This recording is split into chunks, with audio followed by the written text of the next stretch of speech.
स्थानिक स्वराज्य संस्थांच्या निवडणुकीच्या निकालासंदर्भात सुप्रीम कोर्टात याचिका आव्हान याचिकेवर आज सकाळी 11 वाजता सुप्रीम कोर्टात सुनावणी।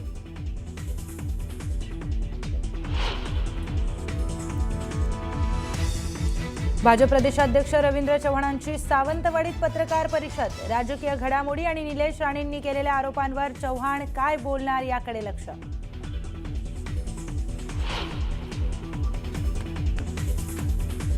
मुंबई पालिकेत शिवसेना उभाठा आणि काँग्रेससोबत आघाडी करणार। आघाडीबाबत उद्धव ठाकरेंची दिल्लीत खरगेंसोबत बैठक होणार, सूत्रांची माहिती।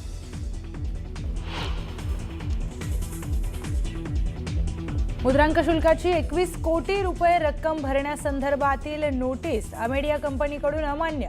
जमीन खरेदी करताना घेतलेली मुद्रांक शुल्क माफी योग्यच, तर अमेडियाच्या दाव्यावर आठवडाभरात होणार सुनावणी।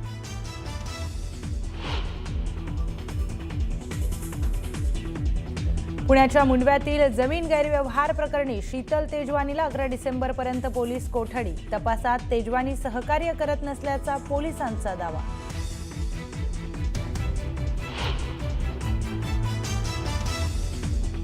राज्यभरातील सर्व शाळा आज सुरू राहणार। शाळा बंद ठेवल्यास शिक्षकांचा पगार कापणार। मुख्याध्यापक मंडळाच्या प्रस्तावित संपाविरोधात शिक्षण विभागाचा कठोर इशारा।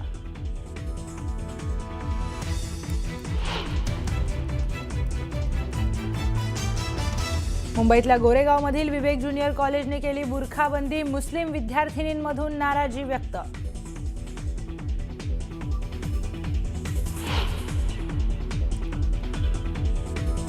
जैन मुनी निलेश चंद्र कबुतरांसाठीचा लढा अधिक प्रभावी करणार। कबुतरखाने वाचवण्यासाठी निलेश मुनींकडून व्याख्यानाचं आयोजन, तर 7 डिसेंबरला जैन समुदायाचा मोर्चा।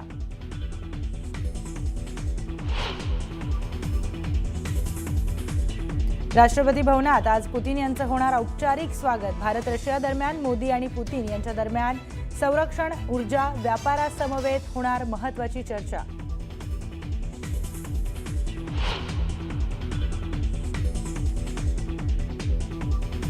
इंडिगोच्या 48 तासात 500 पेक्षा जास्त फ्लाइट्स रद्द। तांत्रिक कारण तर कर्मचारी अनुपस्थितीचा सेवेवर परिणाम। प्रवाशांना मोठा मनस्ताप।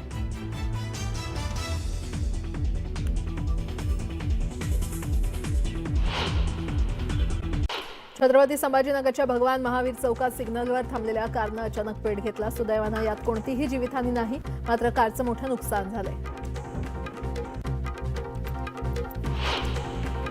छत्रपती संभाजीनगरच्या पाचोडीतल्या एसबीआय बँकेच्या एटीएम बूथमध्ये शॉर्ट सर्किटमुळे आग लागली। नागरिकांनी तातडीनं या आगीवर नियंत्रण प्रस्थापित केलं असलं तरी एटीएमचं मोठं नुकसान झालंय। पुण्यातील नवले ब्रिज अपघात टाळण्यासाठी वाहतूक पोलिसांनी अजून एक नवीन उपाययोजना केली आहे। आता कात्रज बायपास मार्गावर वाहन वेग मर्यादा 40 किलोमीटर प्रति तास बंधनकारक असणार आहे। गेवराई नगरपालिकेच्या मतदान प्रक्रियेदरम्यान झालेल्या मारहाणीत जखमी झालेल्या विष्णुपंत आतकरेंनी माजी आमदार अमरसिंह पंडित यांच्याकडून आमच्या जीवाला धोका असल्याचं म्हटलंय। माजी आमदार अमरसिंह पंडितांनी पृथ्वीराज पंडितांना शिवराजला गोळ्या घालण्याचे आदेश दिले होते, असा आरोप आतकरेंनी केलाय। नालासोपाऱ्याच्या पूर्वेकडील ओव्हरब्रिज खाली नेहमीच वाहतूक कोंडी होत असल्यानं वाहन चालक त्रस्त झालेत। वाहतूक कोंडीमध्ये एक रुग्णवाहिका अडकली होती। वाहतूक कोंडीमध्ये अडकून अनेक रुग्णांचे आतापर्यंत जीव गेलेत। अजून किती बळी गेल्यानंतर पोलीस प्रशासनाला जाग येणार, असा सवाल येथील नागरिक विचारतात। नांदेड शहरात आंतरजातीय प्रेम प्रकरणातून युवकाची हत्या झाल्याचं प्रकरण संसदेत गाजणार आहे। भीम आर्मीचे संस्थापक अध्यक्ष खासदार चंद्रशेखर आझाद यांनी व्हिडिओ कॉलद्वारे आचल ताटेच्या कुटुंबियांसोबत संवाद साधला। दरम्यान संसदेमध्ये हा प्रश्न उपस्थित करणार, असं आझाद म्हटलंय। पांढरकवडा वणी मार्गाजवळील जळका फाट्याजवळ खासगी बसला वणीकडे भरधाव वेगानं जाणाऱ्या ट्रकनं जोरदार धडक दिली। ही धडक इतकी भीषण होती की बसचा अर्धा भाग पूर्णपणे कापला गेला। या दुर्घटनेत 2 प्रवाशांचा जागीच मृत्यू झाला। मुंब्र्यालगत असणाऱ्या डायघर परिसरात एका इसमानं महिलेचा पाठलाग करत छेड काढल्यानं त्या महिलेनं या इसमाला भर रस्त्यात चोप दिला। या घटनेचा व्हिडिओ सध्या सोशल मीडियावर व्हायरल झाला असून डायघर पोलीस या घटनेचा तपास करत आहेत। मुंबईत मतदान केंद्र निहाय यादी येत्या 22 डिसेंबर रोजी प्रसिद्ध करण्यात येणार असून त्यासाठी दुबार मतदारांची पडताळणी करण्यासाठी पालिकेची लगबग सुरू आहे। त्यासाठी प्रत्येक विभागात मतदारांची छायाचित्रानुसार पडताळणी करण्याचं नियोजन करण्यात आलं असून विभाग कार्यालयांमध्ये विशेष यंत्रणा उभारण्यात आली आहे। नागपूर महानगरपालिका निवडणुकीसाठी जाहीर करण्यात आलेल्या प्रारूप मतदार याद्यांवर 1327 आक्षेप घेण्यात आलेत। सर्वाधिक आक्षेप लक्ष्मीनगर झोनमध्ये असून तिथे 663 आक्षेप घेण्यात आले। राज्यातील जिल्हा परिषद आणि पालिका निवडणुकांसाठी सरकार तयार असल्याचं मंत्री जयकुमार रावल यांनी सांगितलं। रावल यांच्या हस्ते नंदुरबार जिल्ह्यातल्या सारंगखेडा यात्रेतील चेतक फेस्टिव्हलचं उद्घाटन करण्यात आलं। जळगाव महापालिकेच्या प्रारूप मतदार याद्यांवरील हरकतींच्या सर्वेक्षणात मोठ्या प्रमाणात गैरप्रकार होत असल्याचा आरोप करण्यात आलाय। सामाजिक कार्यकर्ते अॅडव्होकेट पियुष पाटील यांनी अधिकाऱ्यांकडे लेखी तक्रार देत भोंगळ कारभारावर संताप व्यक्त केला।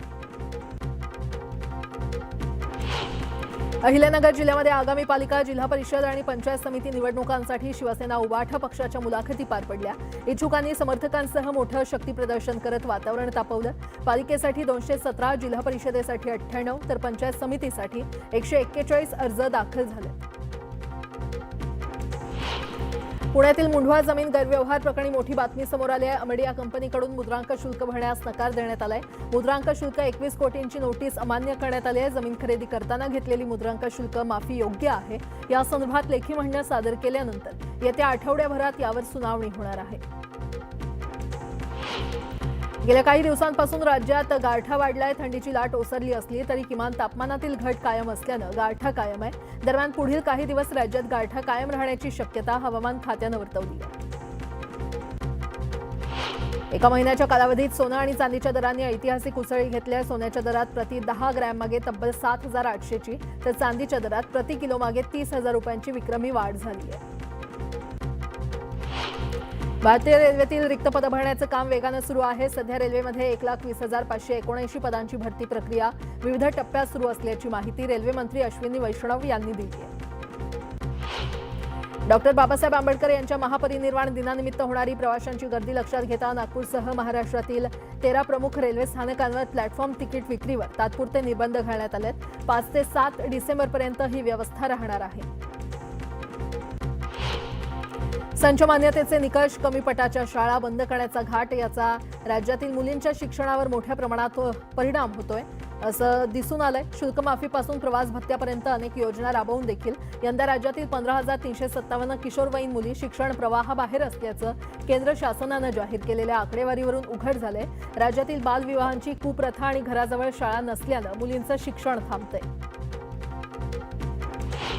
विविध कारणांमुळे लाभापासून वंचित राहिलेल्या लाखो शेतकऱ्यांना मोठा दिलासा मिळण्याची शक्यता आहे। 2017 आणि 2019 मधील कर्जमाफी योजनेसाठी पात्र असूनही सुमारे 6.56 लाख शेतकऱ्यांना अद्यापही लाभ मिळाला नाही। आता मात्र पात्र लाभार्थ्यांची यादी जानेवारी अखेरपर्यंत तयार करा असे आदेश सहकार मंत्री बाबासाहेब पाटील यांनी महाआयटीला दिले।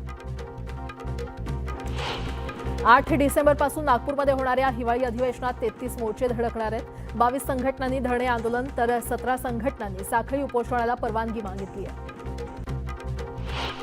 शहापुरातील खर्डी परिसरामध्ये अखंड हरिनाम सप्ताह पार पडला। या सप्ताहाच्या शेवटच्या दिवशी काढण्यात आलेल्या पालखी सोहळ्यात शालेय विद्यार्थ्यांनी लेझिमच्या तालावर नृत्य करत सोहळ्याचा आनंद घेतला। यावेळी हजारो भाविकांनी गर्दी केली होती।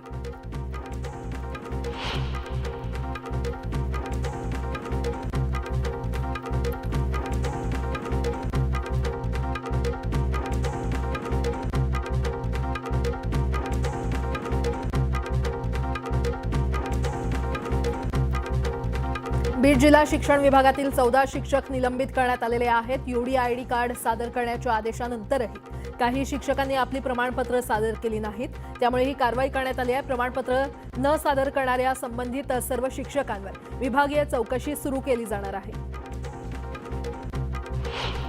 ज्येष्ठ समाजवादी विचारवंत पन्नालाल सुराणा यांना श्रद्धांजली वाहण्यासाठी नळदुर्ग येथील आपलं घर इथे शोकसभेचं आयोजन करण्यात आलं होतं।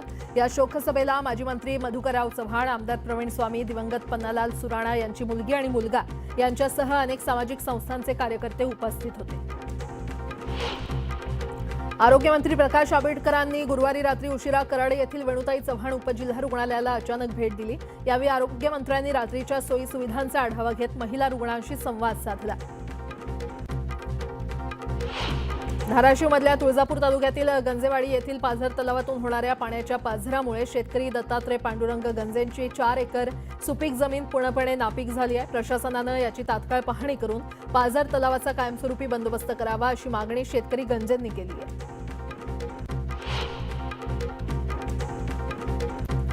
विदर्भातील वाढत्या वायू प्रदूषणाबाबत उच्च न्यायालयानं गंभीर दखल घेतली आहे। न्यायालयानं स्वतःहून जनहित याचिका दाखल करण्याचे आदेश दिलेत। नागपूरचा एअर क्वालिटी इंडेक्स 250च्या पार गेलाय, त्यामुळे हवेची गुणवत्ता पुण्यापेक्षा अधिक खराब झाली आहे।